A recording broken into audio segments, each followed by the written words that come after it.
भारत की श्रेष्ठ श्यामला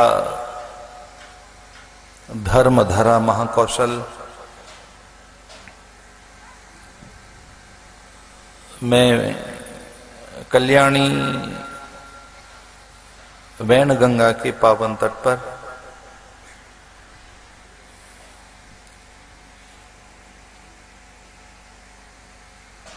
जहां की धरा में उर्वरा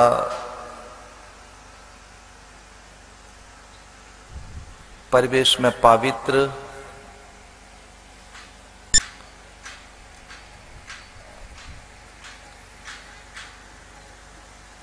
स्वभाव में आध्यात्मिकता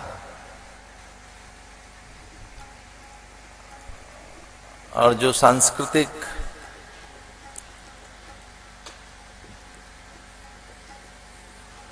चेतना से संपन्न धरा है, ऐसी छपारा की भूमि में संस्कारवान आदरणीय ठाकुर हरबंस सिंह जी और उनकी गृह स्वामिनी पवनी बाई, उनके पुरजन परिजन बंधु बांधव सहित उनके सत्संकल्प से आहूत मधुरा मंगला मोक्षप्रदा श्री राम कथा के अंतर्गत मंचस्थ अयोध्या के तपस्वी संत वीतराग महापुरुष आदरणीय श्री महंत कौशल किशोर दास जी महाराज, आदरणीय महामंडलेश्वर स्वामी अपूर्वानंद जी,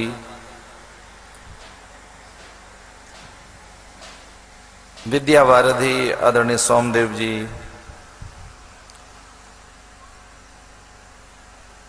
विनय संपन्न स्वामी नचिकेता जी और आप सब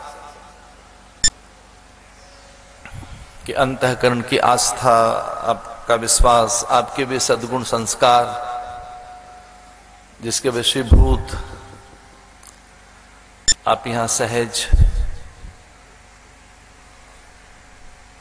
कथा रस से अपने अंतःकरण को रससिक्त करने के लिए उद्धत हैं, ऐसी आपकी दैवी संपदा के प्रति अभिरुचि, आपकी आध्यात्मिकता, पारमार्थिक प्रवृत्तियां जो यहां विद्यमान हैं, उन सबके प्रति बहुत आदर के साथ प्रणाम करते हुए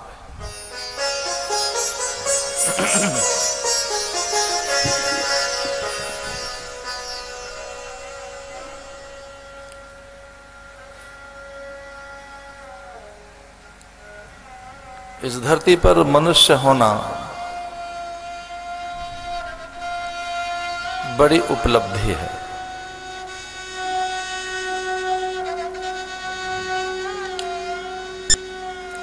यह एक बड़ी विभूति है।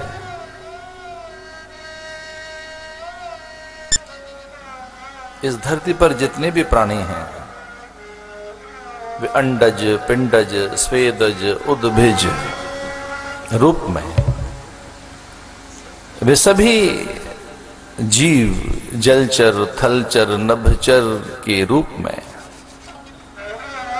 सभी प्राणी, पादप, वनस्पति, जड़, स्थावर, जंगम और जो दृश्यमान हैं, भासित हैं, कल्पित हैं या विद्यमान हैं, उन सब मनुष्य महान है।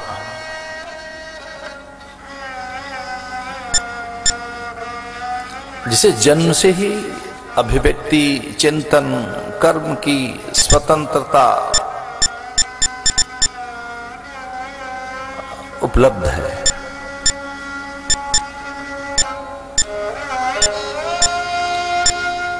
जिसके पास अनंत संभावनाएं,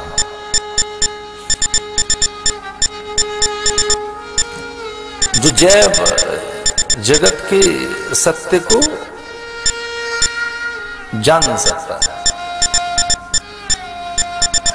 जीव जगत और जगन्नाथ के संबंधों को अनावृत कर सकता है, अभेदोपासना कर सत्य को उपलब्ध हो सकता है। वह मनुष्य है। दुर्लभो मानुषो देहो देहिनाम क्षण भंगुरा। वैसे तो जितने भी प्राणी हैं और जो यहाँ दृश्यमान पदार्थ हैं सब नश्वर हैं, क्षण भंगुर हैं, विनाशी हैं, मृत्यु के मुख में हैं। काल व्याल मुखग्रास संसार निर्नाश हेतवे। कोई भी ऐसा पदार्थ यहाँ नहीं है जो काल के मुख में न हो, मरण धर्मा न हो, नश्वर न हो। प्रत्येक पदार्थ नाशवान है, पर उसमें जो अत्यंत ऊर्जा, ओज, विभूति, विद्या, विचार, विवेक संपन्न कोई प्राणी है तो वह मनुष्य है, जिसके पास जन्म से ही स्वतंत्रता है, कर्म की, विचार की, चिंतन की, अभिव्यक्ति की। अन्य पशुओं के पास ये स्वायत्तता, स्वतंत्रता नहीं है। विचिंतन में, विचार में, विद्या, विभूति में, कर्म में, अभिव्यक्ति में, सृजन में, रचना धर्मिता में स्वतंत्र नहीं है। वो रचना धर्मी नहीं है, कोई नई रचना वो कर नहीं पाते। उनके पास सृजन का नूतन और अभिनव कोई भाव नहीं जन्म लेता। वो कोई अभिनव नूतन प्रयोग नहीं कर सकते, वे अनुसंधान नहीं कर सकते, कोई अन्वेषण नहीं कर सकते। उनमें प्राय खोजी प्रवृत्तियां नगण्य रहती हैं। जिस प्रकार से मनुष्य ने आकाश में छलांग लगाई है, अन्य ग्रहों को टटोला है, उन्नत कोटि की दूरबीन बनाई है, समंदर की तह में जाकर वहां के जीवन को निकट से देखा है, किस ढंग से उसने औषधियां बनाई हैं। तो प्रयोग या सृजन की सामर्थ्य केवल मनुष्य में है।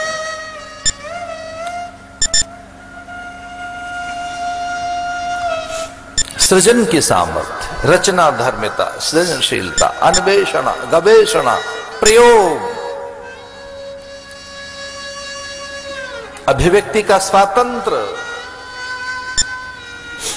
कर्म की स्वायत्तता कि वह कर्म कर सके, शुभ कर्म संलग्न हो सके, और हां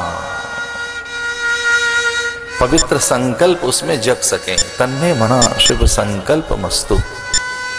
वह संकल्पवान है, ऊर्जावान है।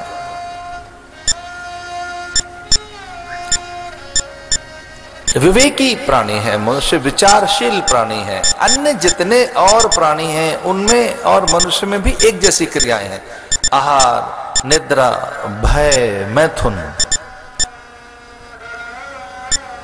प्रत्येक प्राणी आहार लेता है, नींद आती है, प्रत्येक प्राणी को भय लगता है, वंश का विस्तार उसका यहां धरा पर है। पर मनुष्य किंचित भिन्न है कि उसके पास विचार है, विचारशील है, वह विचारवान है, प्रज्ञावान है, ज्ञानवान है, सत्यान्वेषी बन सकता है, वह सत्य का अन्वेषण कर सकता है। और वेदांत तो यहां तक कहता है कि उसे ईश्वरानुभूति हो जाए तो वह अपने को ईश्वर से भिन्न नहीं मानता, अपने को परमात्मा से विलग नहीं मानता। जितने सिद्धांत हैं वे व्यक्ति की श्रेष्ठता की बात कहते हैं। वह सिद्धांत द्वैत हो, अद्वैत हो, विशिष्टाद्वैत हो, द्वैताद्वैत हो, और या वह शुद्धाद्वैत हो।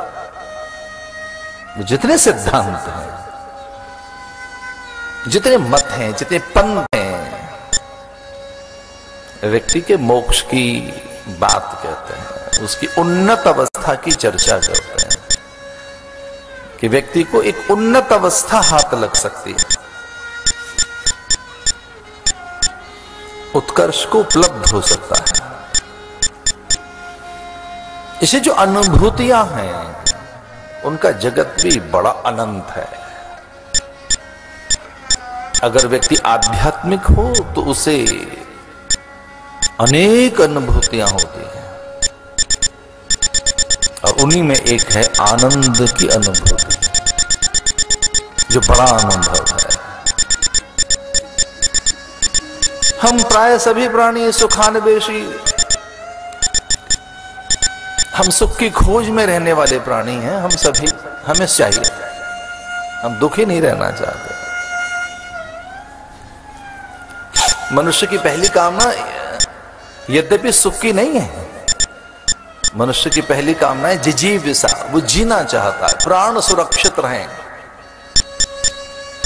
मनुष्य की पहली वासना, पहली कामना, जो उसकी आद्य स्पृहा है, वह तो जिजीविषा है, वो जीना चाहता है। लेकिन जीवन अगर है तो सुख पूर्वक जीना चाहता है, सुखी होकर, दुख में नहीं। इसे उसकी सकल वांछाएं, क्रियाएं, चेष्टाएं, उद्यम, श्रम, साधना सुख अर्जित कर लेने के लिए है कि जीवन तो है पर सुखी रहे हम। इसे जहां सुख का आश्रय है, सुखाभास है, उस ओर ही जीवन की यात्रा है। हम सब मनुष्यों की जीवन यात्रा उस ओर है जहां सुख है, सम्मान है, सौंदर्य है, स्वास्थ्य है, प्रतिष्ठा है, कि हम यहां चर्चित हो सकते हैं, ख्यात हो सकते हैं, शीर्षस्थ बन सकते हैं, शिखरस्थ बन सकते हैं, या कि हम सदा रह सकते हैं। एक नित्यता की भूख भी मनुष्य में है कि वो सदा रहे, न दिन में मरे, न रात में, न सुबह न सांझ में, न स्त्री से, न पुरुष से, न किसी अस्त्र शस्त्र से।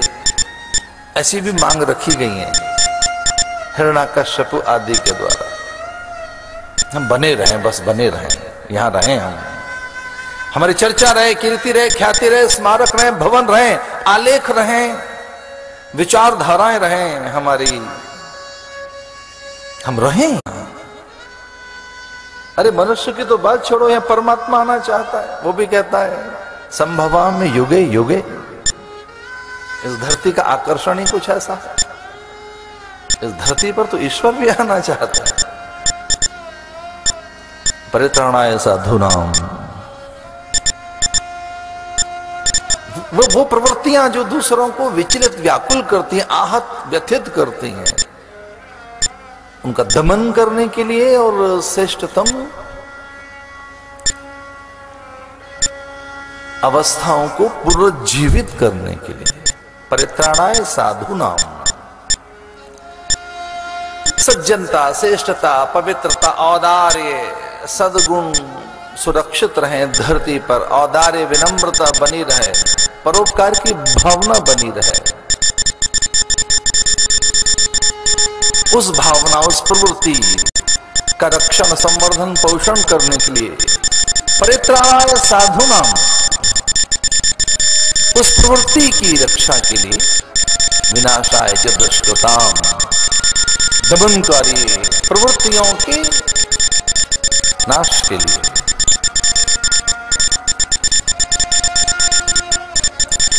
इस धरती पर उनका आगमन होता है, तो कुछ ऐसा ही आकर्षण है इस धरती का। इस सब में एक बड़ा अनुभव है, मनुष्य की यात्रा में एक सबसे बड़ा अनुभव है आनंद का। जितने अनुभव हैं उसके, वे सब छोटे हो जाते हैं। अनुभव है भी क्या हमारे? ऐन्द्रिक अनुभव है, इंद्रियों के अनुभव है हमारे, कुछ छूना, चखना, सूंघना, देखना, संग्रह, संचय, मान सम्मान, यही तो अनुभव है हमारे। हमारे अनुभव बड़े ऐन्द्रिक हैं, ऐन्द्रिक धरातल के, मन बुद्धि चित्त चेतना के धरातल के अनुभव है। हमारे अनुभव बड़े प्राकृतिक हैं, दरअसल में दुनिया भी हैं, भौतिकी हैं, आर्थिक हैं, पदार्थगत हैं। हमारे अनुभव है क्या? कुछ पदार्थों के तो अनुभव है हमारे, यांत्रिक अनुभव है, भौतिकी अनुभव है, आर्थिक अनुभव है हमारे, तो देह के ही तो अनुभव है हमारे, और क्या है। मूलभूत हमारे अनुभव प्राकृतिक हैं, और प्रकृति 8 चीजों से मिलकर बनी है।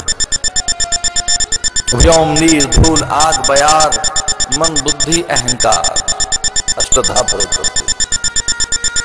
व्योम, नीर, धूल, आग, बयार, ये गगन धरा के बीच में जल, वायु, वितर्क, सवितर्क, निर्बीज, सबीज, निर्विचार, सविचार, समाधि की उच्चतम अवस्था में कौन सा अनुभव?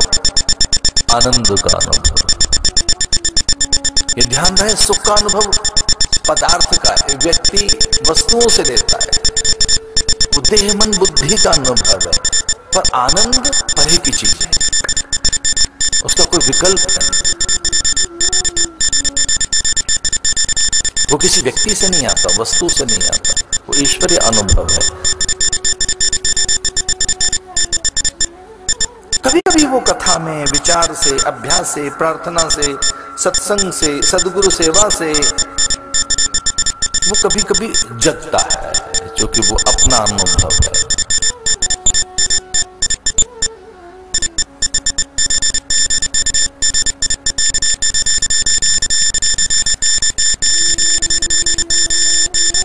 सदा दृष्टु स्वरूपे वस्थानम, जब दृष्टा अपने स्वरूप में लौट कर आता है तब उस आनंद को वो पा लेता है। विश्व का वह ज्योतिषमती, और एक शोक रहित अवस्था उसके पास आती है। ये कैसे तय करें कि व्यक्ति आध्यात्मिक हुआ? ये कैसे तय किया जाए? क्या मानक है? ये मान लिया जाए कि व्यक्ति आध्यात्मिक है, तो उसकी पहचान क्या हो सकती है? शास्त्र कहते हैं उसकी एक सीधी सी पहचान है कि वो शोक रहित हुआ या नहीं। शोक रहित, खो जाने का डर है ना हमारे पास अभी, तो इसका खो जाने का डर निकल गया, वो व्यक्ति आध्यात्मिक व्यक्ति है। खो जाने का डर अभी बना हुआ है, अभिनिवेश। ये जो क्लेश हैं बने हुए हैं, राग, द्वेष, अभिनिवेश, अविद्या, अस्मिता, बड़ा बड़ा श्रम करना होता है मनुष्य को। थोड़ा कठिन तो है, पर अभ्यास से सरल हो जाता है। इसे मनुष्य हो जाने के बाद हम पूरे आदमी हैं, ये कहना कठिन है। हाँ, मनुष्य है, बड़ी बात है, पर मनुष्य में मनुजता, मानवीय संवेदना और अपने सत्य को पहचानने के लिए एक साधना तो है। खो जाने का डर, मेरा मान न चला जाए, सम्मान न चला जाए। अगर खो जाने का डर आपके पास है अभी, तो इसका अर्थ है कि हम अध्यात्म के शिखर पर नहीं। और साधना तब तक करो जब तक कि अध्यात्म का शिखर हाथ न लग जाए। और वो जीवन मुक्त करती है व्यक्ति को, भय छीनती है, उसके शोक को छीनती है। साधना का अर्थ है कि जो आपके भय को छीन ले, शोक को छीन ले, और आपकी चिरस्थायी आनंद को दे दे। एक सीधी बात कहें, गांव के लोगों के बीच में बैठे हैं, सीधी बात यह, जो हमारा स्थायी समाधान कर दे, उसका नाम साधना है। स्थायी समाधान जिससे हो जाए। और समस्या बनी हुई है, द्वंद्व है, तो इसका अर्थ है भी साधना करनी है। समस्याएं, बहुत समस्याएं हैं। नगर के लोग तो बहुत अधिक कहते हैं इस बात को, महानगरों में तो बहुत चर्चा है, बड़ी समस्या है, बड़े द्वंद्व हैं, बड़ी समस्या है, बहुत समस्या है। 2, 4, 5 बार लोग कहें ऐसा, तो मैं समझता हूं कि खुद ही समस्या है। एक समस्या है, द्वंद्व है, दुविधाएं, समस्या, एक प्रॉब्लम है, ये प्रॉब्लम, ये प्रॉब्लम। तो मेरा मन कहता है कि ये खुद प्रॉब्लम है, बहुत समस्याएं, अज्ञान से है। अब वो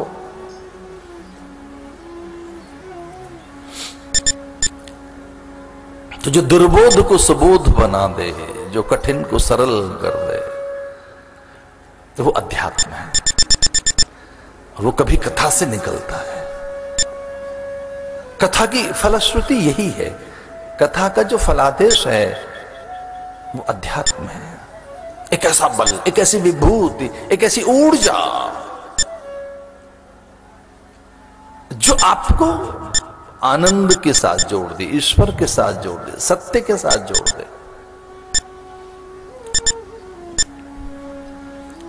पश्चिमी देशों में तो प्राय हर तीसरा व्यक्ति उन्मादी है, या कि भयभीत है, या चिंतित है, व्यथित है, शंकित है, पीड़ित है, प्रताड़ित है, आहत है, शंकित है। उन्होंने तो डिक्लेयर कर दिया है एक तरह से।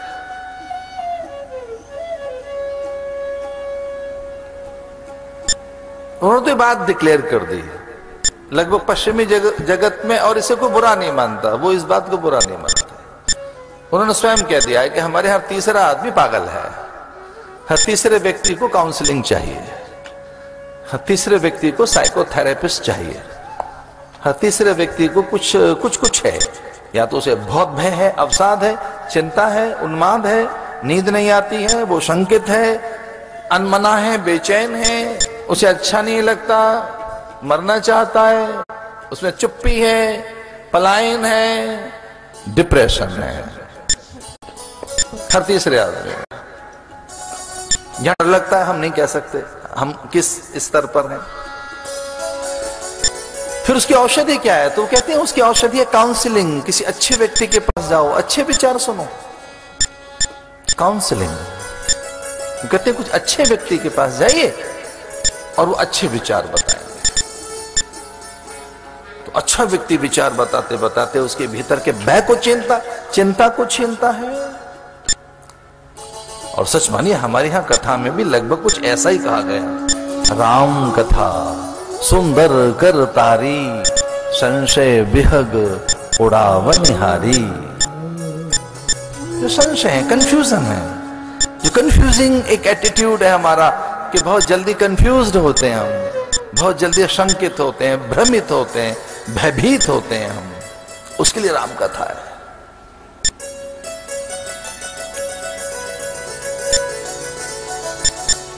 जीवन नाश किसके कारण होता है? अर्जुन कहता है भगवान से। भगवान से पूछता है अर्जुन कि हे माधव, जीवन नाश किसके कारण हो जाता है? भगवान कहते हैं संशय आत्मा विनश्यति। जो संशयी है वो अपने जीवन का नाश कर लेता है, उसमें आत्मघाती प्रवृत्तियां रहती हैं। एक सुसाइडियल टेंडेंसी, खुद को मारना, मरना, अपने से भागना, अपने से बचना, अपने सत्य को न समझना, खुद अपने को कभी न जानना, बहुत आवरणों में ढक के रखना, भ्रम में रहना, सपनों में रहना, कल्पनाओं में रहना, खाली घोड़े दौड़ाते रहना,